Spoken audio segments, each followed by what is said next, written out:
Greetings and welcome. Thank you for taking the time and making the effort to be here as we join in community to hear from Cherry Haisten about soul friending. And as we can learn some skillful means for being with one another on the contemplative journey. A few logistics before we begin. This event is being recorded and it will be available a few days after this event, and you'll all receive an email with a link to the recording. Cherry is going to share with us her wisdom and experience with soul friending for about 30 minutes, and then we'll have a time when you can enter into the chat any questions or comments that you would like Cherry to respond to. Until then, the chat will be closed. So if you want to write down your questions or comments as she's speaking, please do so. And at the very end, we'll open up the audio so you can all say goodbye and share any comments. So that'll be our hour together. We do make a commitment to end at the top of the hour. So just a few words about Cherry. Some of you know her. She lives on the west coast of the United States. She's a longtime practitioner, decades and decades of both centering prayer and the welcoming prayer. And she's led workshops and retreats on these two practices and more around the US and British Columbia. And she's also a member of the Welcoming Prayer service team. Part of her background that you may be interested in is she's an English major and a former writing instructor. And in middle age, she went back to school for a Master of Arts in Transforming Spirituality at Seattle University School of Theology and Ministry. And at this Jesuit school, her program included an emphasis on Ignatian direction and discernment. And combining this with her study of the contemplative dimension of the gospel and Benedictine spirituality has been a great joy for Cherry. And so she is delighted to pass on to all of us something of what she has been blessed to receive over her time on the journey. So Cherry, welcome, and thank you so much for being willing to share with us today.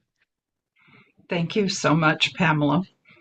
It's a delight to be with you all wherever you are around the country and around the globe. And I'm so happy to be able to have this time to share a little bit with you about practicing soul friending and being a soul friend. Maybe you are a soul friend. Maybe you have a soul friend. If you remember the story of Anne of Green Gables, the person she called her kindred spirit was a soul friend in the most informal of ways. Like many subjects on the spiritual journey, soul friending sounds simple. And in many ways, it is simple, but there are many hidden riches in an exploration of soul friending and in the experience of soul friending. And today we just have a tiny taste, really. And if you're interested in the subject, then I recommend that you look into participating in a Living Flame program, because there's a day in that program that goes into more detail about soul friending. So to begin with, just the context of soul friending. It might be one-on-one in various situations, like Anne of Green Gables with her kindred spirit, very informal friendship. but a very heart to heart friendship. And in contemplative outreach, in retreats or centering prayer groups, there may be some one on one soul friending with a facilitator or a presenter of centering prayer, or more mutual soul friending with peers in a centering prayer group. You might find it in a structured, intentional group established for the purpose of soul friending, or that has naturally evolved in a centering prayer group. And soul friending, we may not recognize as such, but once our eyes are open to it, we can begin to see soul friending in the world. And we are called to go out into the world as ambassadors of God's love. Our contemplative practices aren't an end in themselves. They aren't a way to find a corner or a hermitage to hide out in. But for us who are lay people on the journey, we're called into the world to be ambassadors of God's love. Now, as Pamela said, I have a background in Ignatian spirituality. And in Ignatian spirituality, spiritual direction is emphasized, and there's not much mention of soul friending in a Jesuit program. But really, the terms spiritual direction and soul friending are used almost interchangeably in the way we typically talk about those subjects. There are differences in connotation. Spiritual direction has the connotation of being more hierarchical, more actually directive. And soul friending has the connotation of being more egalitarian. And the term soul friending, anam, chara, comes from the Celtic tradition. And so it refers more to a peer relationship rather than a hierarchical relationship. For our purposes, we don't need to worry about it too much. So, what is soul friending specifically? First, I want to mention something that Thomas Keating said about friendship. He said that friendship is a gift. For those on the spiritual journey, the support of friendship and understanding is the greatest gift one can offer. And the spiritual journey he's referring to is pretty much the contemplative journey. And it's especially important for those of us on the contemplative journey, for those of us practicing centering prayer and related practices, to have friends on the journey, because what we're doing is definitely somewhat countercultural, and it's something that we need support for because we're not going to find it in mainstream culture. Thomas Keating hoped that centering prayer groups would evolve into being soul friending groups, and many of them have evolved from more casual faith sharing to deeper kinds of exploration of our inner worlds. And so that can happen naturally. And it also can be fostered. That kind of relationship can be fostered through practice. And I think it helps to have some structure in the way that we carry on soul friending in our groups. So, a definition of soul friending is mutual one on one or group spiritual companioning between or among peers, preferably in a prayerful setting. But it might be just wandering around the way Anne did with her kindred spirit. A soul friend is someone who sees through our surface to what is deep within, to our true self, the divine indwelling, and someone with whom we can share our desire for something more, for can share our deepest longings for something more than just a superficial life journey. A soul-friending group we might define as an intentional community of accountability of two, three, or more individuals listening for the Spirit at work within and around each other and seeking God together. And when I use the word accountability, what I mean is that the soul friending group gives us a context where we can express our intentions and be held to them. You know, if somebody's listening, if somebody's witnessing to what we say we want to do, then when we come back to that person, we want to be able to say, yeah, I carried out that intention. So accountability is a way of narrowing the gap between intention and action. And I think that we all need that in this world. Soul friending in a group is a practice of extending the consent of centering prayer beyond the presence and action of God within ourselves to the presence and action of God within others, within each other in a soul friending group. And consent is one of the basic principles, of course, of centering prayer and of all that we do in our contemplative practices, really. What is it? What is consent? That two-syllable word can roll off our tongues and we might not even think about what we mean by it. But we mean by consent, yes. We mean saying yes, as Mary said yes to the angel. Yes, I will. I do. Or as David Frenette says, it's our amen. So be it. Let it be. Basically, consent, when we sit down in centering prayer and we consent to God's presence and action within, we're saying, yes, you're here, God. I know you're here. God, you are here. And to remind ourselves of that, Father Keating said that all difficulties in prayer can be traced to one cause, praying as if God were absent.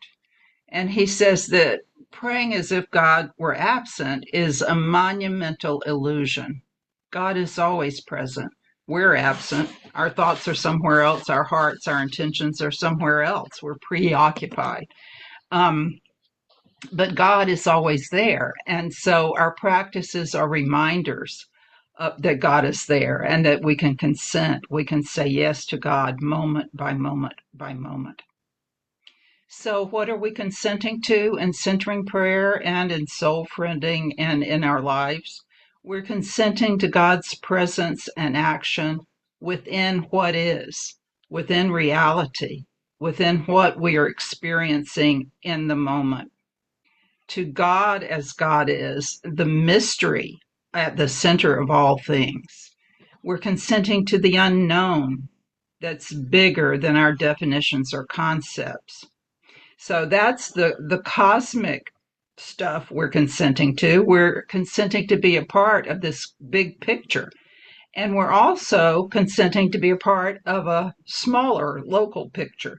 And that is our own bodies. We consent to being in our bodies on this earth, in our bodies on this chair, in this moment that I'm sitting down to do centering prayer or I'm sitting down in a soul friending group.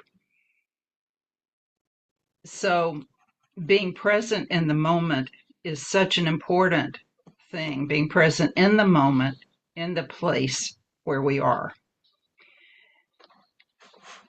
So, how does that feel when you sit down to do centering prayer or you sit down in your prayer group and you close your eyes and consent? You close your eyes and you introduce the sacred word into your consciousness. How does that feel? If you would like to, close your eyes for just a second and notice that consent inside you. What does it feel like?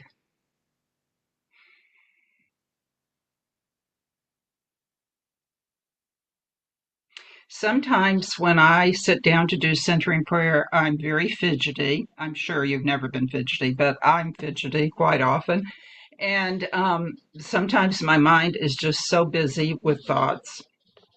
And if I stop to notice that, I realize that I'm not really consenting to being there. I'm not consenting to being in my chair, to spending that time in silence. I'm thinking about other things. I'm preoccupied or I'm um, physically uncomfortable. And so to consent, to stop and notice and consent to being present in the moment is a deepening of our relationship with God. Thomas Keating said, to deepen our relationship with God is to deepen our consent. So when we sit in prayer and we renew our consent to be present in our bodies, in that chair, in that moment, we're deepening our relationship with God. We're trusting more deeply in God and God's presence to us. And I want to share with you. So, intention and consent are said to be the heart and soul of centering prayer. Our intention to consent. In centering prayer, our intention to consent is symbolized by our sacred word, and we're consenting to God's presence and action within. In a soul friending group, we're consenting to God's presence and action in the speaker that we're listening to and in the group as a whole. We're consenting to God's presence and action within ourselves first, and then extending that consent to all the others in the group. And so we have a method for centering prayer. I thought it would be helpful to have a method and some guidelines for soul friending, and we probably need to refine these a little bit. But let's see if they make a bit of sense to you. First, remember your intention to consent to God's presence and action within yourself and with each other in the group. We don't have a particular sacred word to use, but you might use your sacred word or some other word to symbolize that intention. But when we sit in a group, we remember that intention to recognize the sacred in each other. And two, we sit and silently hold in mind and heart that intention to be present. We hold the intention to let go of our own agenda and to listen. And three, just as in centering prayer, when we become distracted, then we return ever so gently to our intention to consent. So if we're distracted or reactive or lost in our own thoughts, we return to that intention. For example, if you are in the group with people that you've known a long time, and one of them begins talking, and the subject is something that you've heard her share over and over again, and it seems like she's just going in circles and she's stuck, and you feel irritated because you're tired of hearing it. What do? You can go with that irritation and go further and further into the distraction, or you can turn around and return to your intention to be open, to listen deeply, not to judge. And if the distraction is particularly strong and you have trouble returning, then you can always do the welcoming prayer or do some other practice of yours that brings you back into the present moment. And then finally, number 4, rest non anxiously, open and present to the one you're listening to and to God working in that person. So,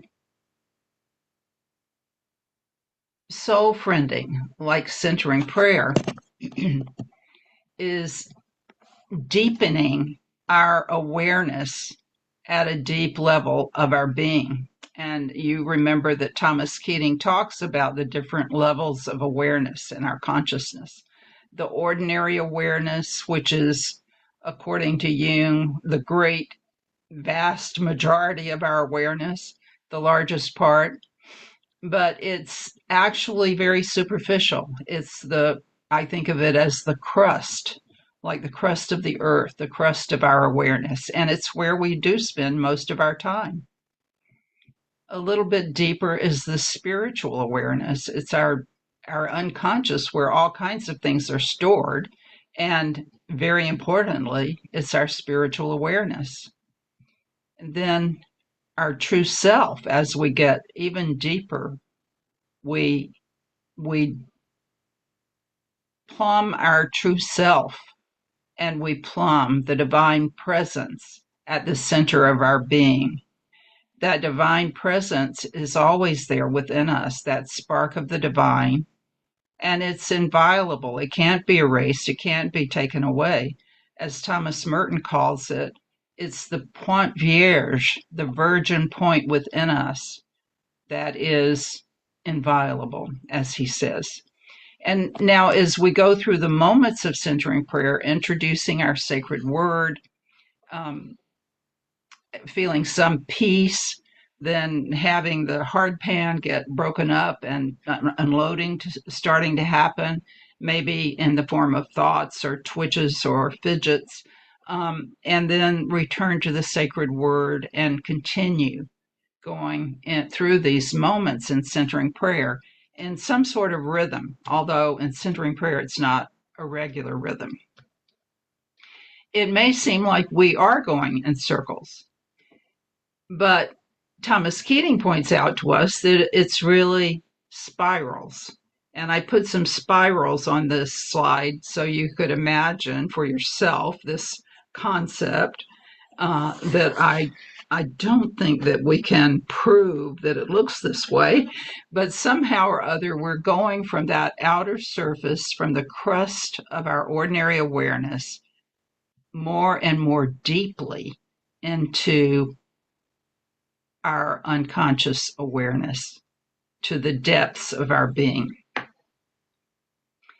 And just as there are 4 levels of consciousness, there are 4 levels of Lectio Divina. There are 4 levels of listening, and there are 4 levels of relationship. At least we can talk about them this way. And they are dynamic.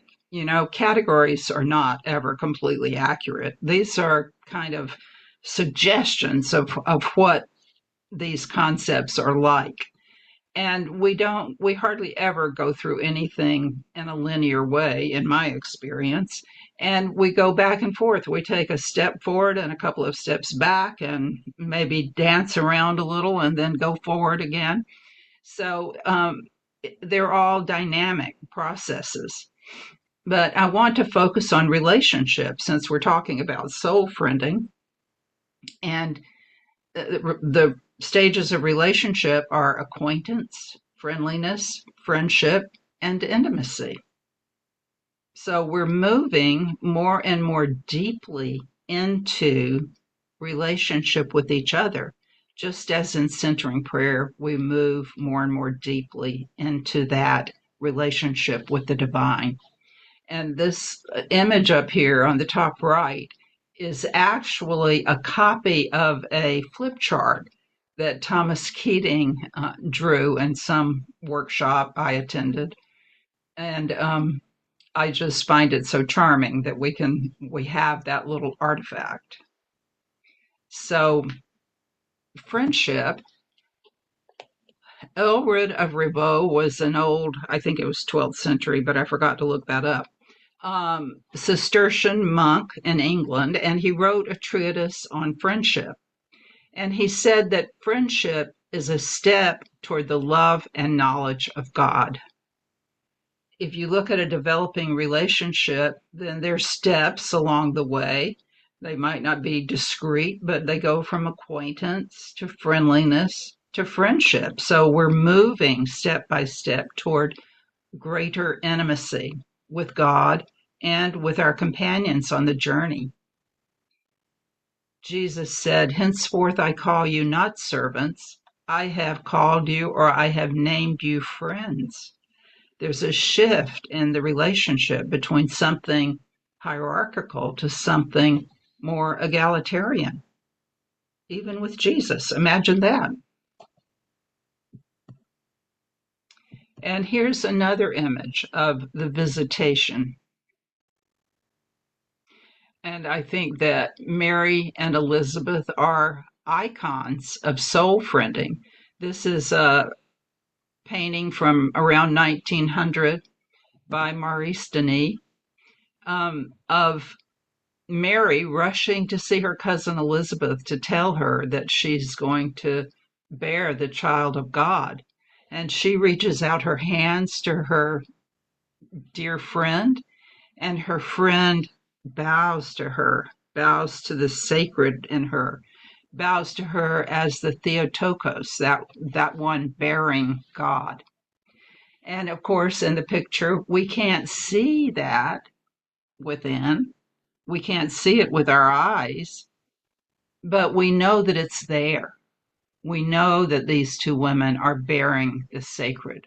What we see is the outer garments, not the inside. And we need a bit of x-ray vision to see the inside, usually. And that's something that we can develop through our practices. I hope we do develop. Here's another image by Brody Bart, a Swiss-Belgian artist. And she's made what's usually invisible visible so that we don't have to have x-ray vision to see it. It's right there for us to see in the flesh.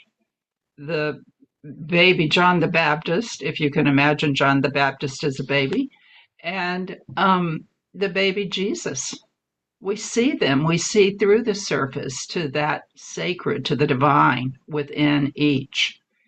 And I love this image, and I've used it for years, and I know that some of you who are here today have seen it before, because it reminds us that the sacred is always there in each person, not only in these special women, but in each person.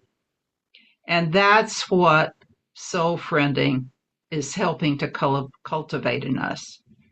Its goal is to see the Christ within the other, within each individual.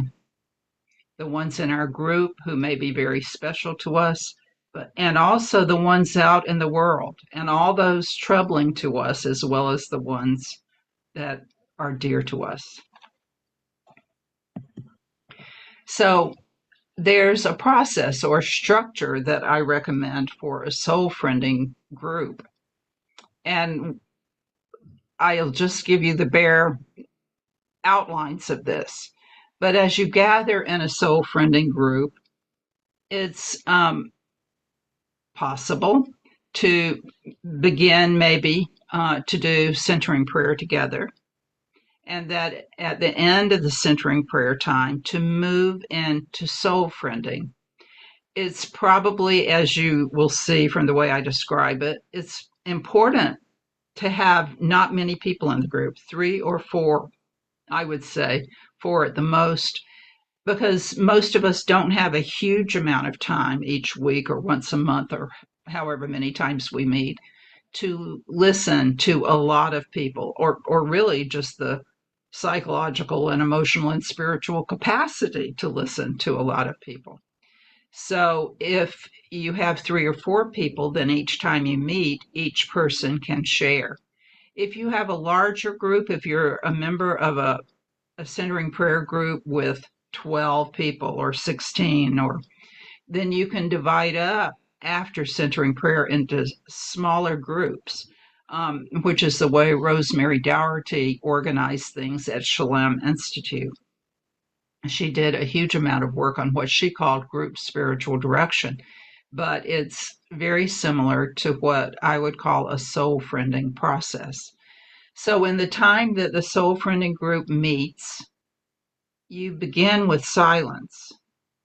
And then out of that silence, one participant shares and everyone else listens in silence. At the end of that speaker's sharing, you return to the silence. You let the words fall back into the silence. And then out of that silence, there may be some response from the group. And after the group members, whoever wants to say something has said something, then you move back into the silence. And out of that silence, the next participant begins to share. So you repeat the process for each individual until everyone's had a turn. And then, if you want to, you can spend a few minutes sharing reflections on the time together at the end of your meeting. And that kind of sharing can be a little more informal rather than the structured kind of sharing. I want to emphasize that when you do this sort of sharing, it is extremely important to respect the integrity of the speaker's sharing. That is, not to interrupt it, not to jump in with your solution to the person's problems, not to try to fix anything, just to take it in, to listen in silence.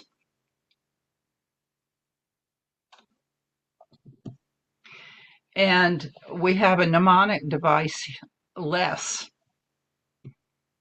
which is, my thing didn't work too perfectly. Listen, encourage, sit in silence, say little or nothing. So in a soul friending group, nobody has to talk. The person sharing doesn't have to talk. If you look over to the left, you see that the sharer risks sharing to some level of comfort, perhaps pushing the edge a little, but the sharer does not actually have to speak. The sharer may remain in silence for part or all of their turn with support and witness of the group. Sometimes we don't need to hear any words. We don't need to speak any words. We just need people to be present to us in a deep way. That can be very powerful. And you would sit in the silence with the person until the person indicates that she's ready to move on. And the group can still respond with words or not. Then the listener sits in alert silence, listening attentively. The listener notices any internal reactions or sensations that arise while listening.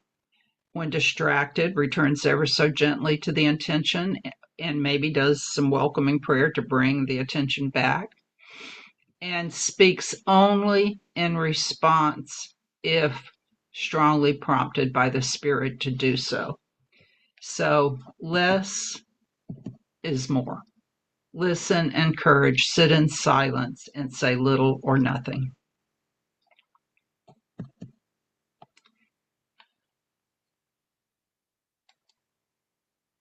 Hello.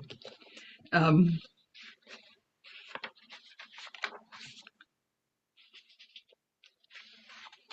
so, some soul friending do's and don'ts. You can look on the Contemplative Outreach website and find the guidelines for sharing. And another resource I would recommend is Kay Lindahl's essay on listening, the art of listening and centering prayer. And it's in one of the collections of essays on the Contemplative Outreach website. And if you have trouble finding it, communicate with me and I'll make sure that you get it. It's a very powerful essay about how we can be with each other in dialogue rather than in discussion and analysis of what we're listening to. So I think that it's probably past time to close, and I want to end with just a couple of quotes. One, the commandment that Jesus gives us, love one another as I have loved you. That's our mandate, and that's what we're practicing in soul friending.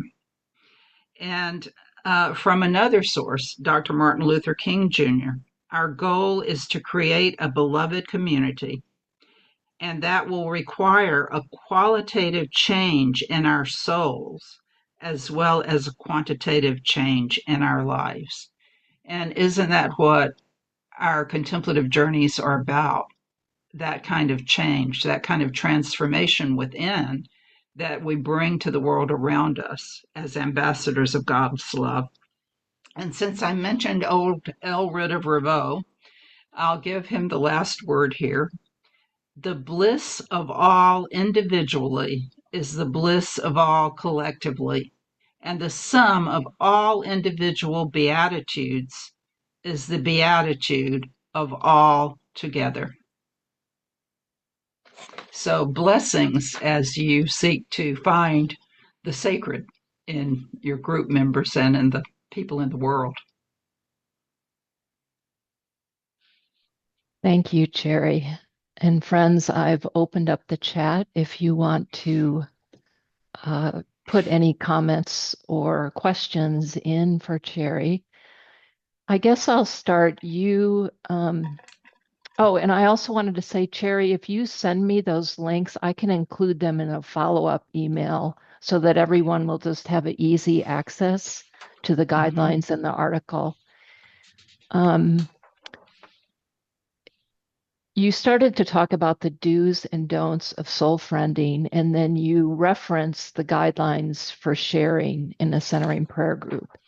Mm-hmm. It seems like what you're inferring as you talked about the role of the listener is to really have a disposition of an affirming, listening presence above all. I'm wondering if there's nothing to fix, and if we're working against the impulse to fix or to do, what might a response be? If I'm sitting in silence and I'm listening, what might a response be? Maybe you could give an example. Yes. Well, a response, if we go on the principle of less is more, you might say something like, I heard deep sadness in what you were sharing today. I could hear a tremor in your voice as you shared. Or you might say something like, what stuck out to me as you shared was this phrase or this word. It can be something very simple that you want to bring to the attention of the person. And then it's up to the person to do with whatever she or he wants to do or not. The speaker, when the speaker turns listener about her own sharing, she takes it in without response. You know, a lot of times when you're in sharing groups and people give a speaker response, the speaker then gets defensive and wants to say, well, I said that because, or explain whatever her process was. No, that's not what this is about. This is about listening deeply and taking things in. So it's That's all. almost like you're in a disposition of Lectio Divina, listening Lectio style for more like Yes. texture or an energy or a feeling much more than the literal. So you're Yes. moving to a much deeper level of listening. Yes, exactly. And that's why I bring in those four levels because we're all of it is about deepening, going more deeply in ourselves and each other, supporting each other in that journey to what's deeper within us. Yes. Okay, let's start with Frank has a question. When you share, is there a theme decided within the group, or is each person just allowed to share what's on their mind or heart? I think that it depends on the group. There are a number of decisions the group has to make, and that is how often to meet, whether you want to meet in conjunction with the centering prayer group that's already established and piggyback on that, or whether you want to have a separate group on a different day. How many people to have, how much time you have, and how to divide up the time. So you have to make all of those decisions together as a group. Somebody needs to do the arithmetic with the numbers. Um, and if the group wants to have a theme at each meeting, that's perfectly okay. And the group might even have be reading a book in little short passages like Lectio Divina or reading scripture that could be the theme for the week. And I would say that then it's up to the individual to discern what to bring to the group, what that individual wants to share. It may be directly related to the theme, it may not seem to be directly related at all. So, not to let the theme confine people in any way, because what this is about is being open to the movement of the Spirit within us, individually and as a group. What about body language of the listeners? So Lori says there are times when someone says something that resonates and I tend to smile or nod. Can you Mhm. speak to body language? Well, I think there are different views on body language, and some people probably would say to really minimize body language. One of the stages of listening is active listening, and I don't think it actually means to move around, but I think we kind of naturally smile or nod when we're listening, and I think not to overdo it, but I think just to rest easy and do what's natural. You don't want to sit there doing this, but just to have a gentle nod, that's, I think, perfectly okay. Sally says that the process she's learned for group spiritual direction includes a time for clarifying questions. And is that appropriate in a soul friending group as part of the response that comes out of silence? Yes, that would be a totally appropriate response to ask a clarifying question. To say something like, when you said such and such, I was a bit confused. I wondered if you were talking about such and such or such and such. That could be a very powerful thing to bring to as a response. And I think that in group spiritual direction, when the emphasis is on discerning something in particular, those clarifying questions may be more important, more critical um, in the process, because a lot of spiritual direction groups are about discernment. Our soul friending groups aren't specifically about discernment of a vocation or a particular issue.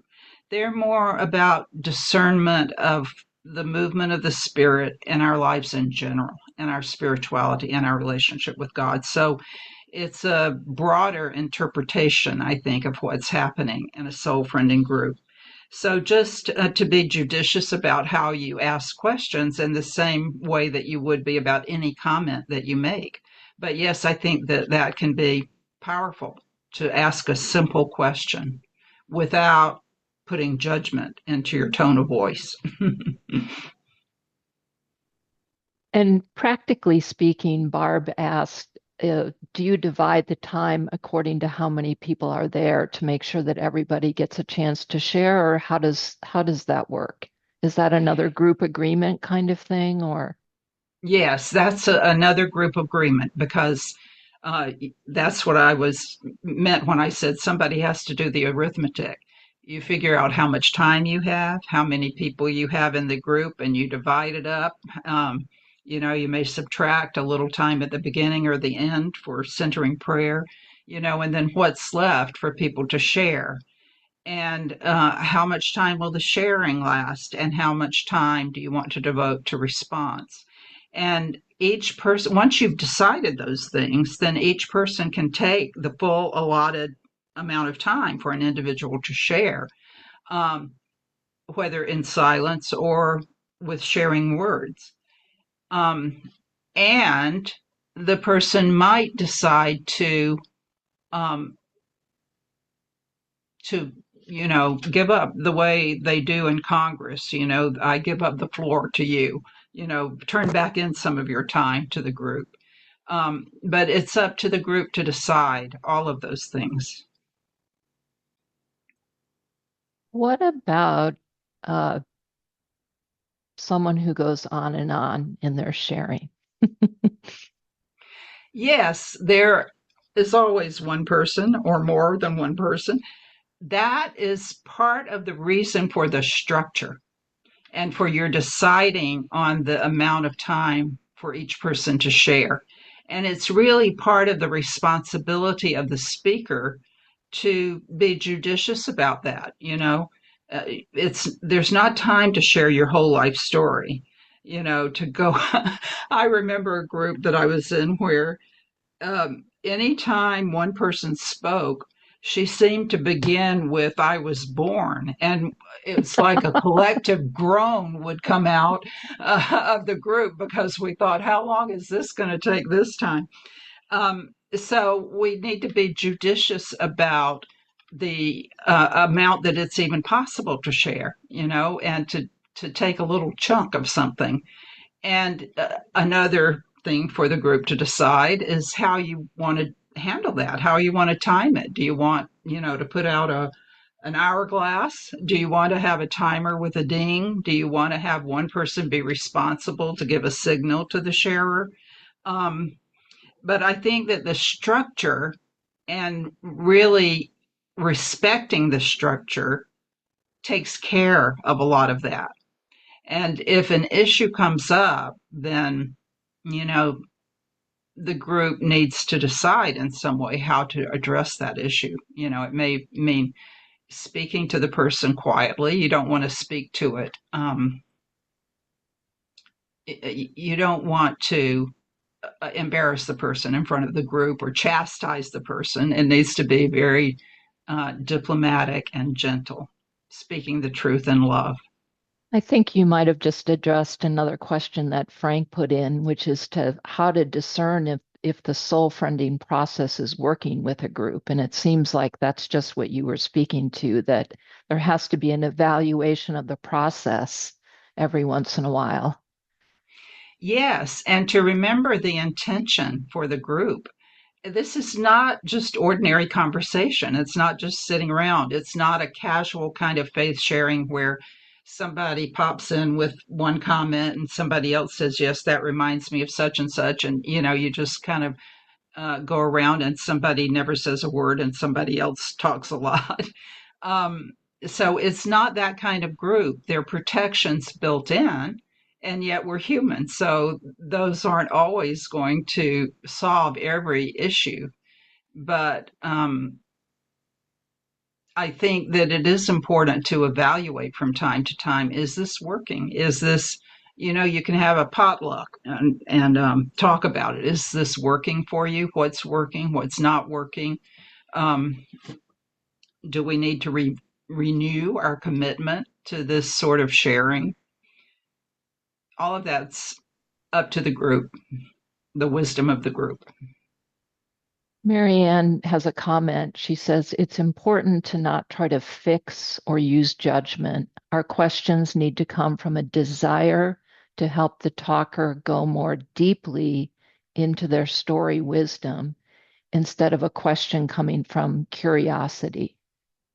Exactly. That's very well put. Thank you, Mary Ann. And then Judy asked if you could say more about listening for the Spirit of God. How might Yes. that be noticed within? Well, I think that that is part of our practice over time, all of our practices together. And I think that's the reason for the silence, because as Thomas Keating taught us, silence is God's first language. And everything comes out of that silence. And what we crowd out in our culture, with all the noise in our culture, all the things that we can listen to or that come into our ears during the day, the TV, the radio, the noisy people around us, the people down the street, playing loud music, whatever is happening around us. The lawnmower now, it's the time of year we're going to start hearing lawnmowers.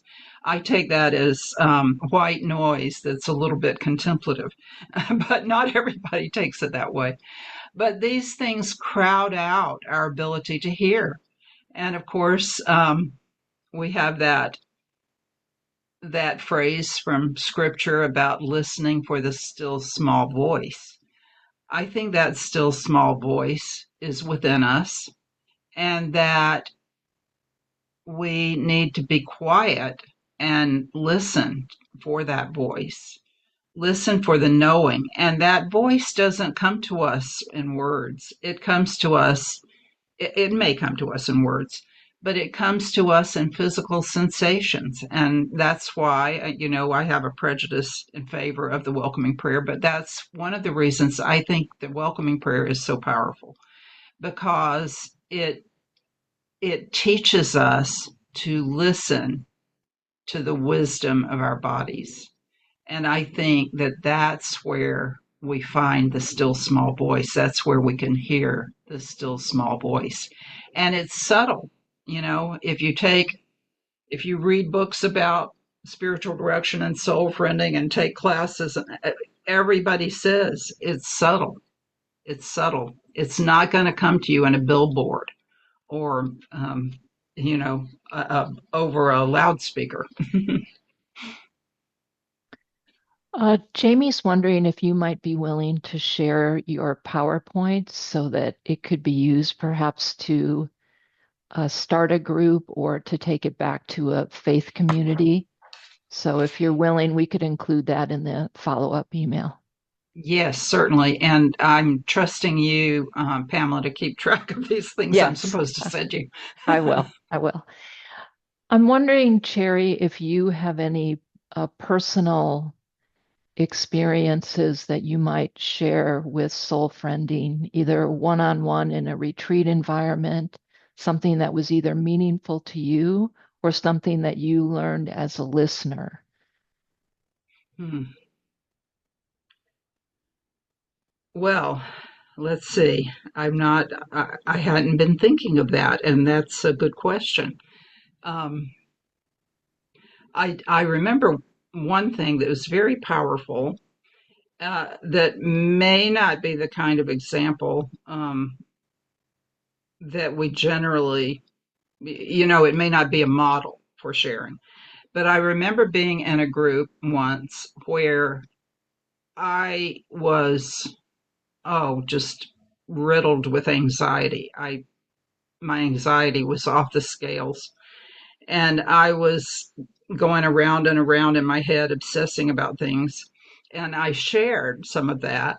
And one person in the group asked me the question, "Why are you driving yourself crazy?"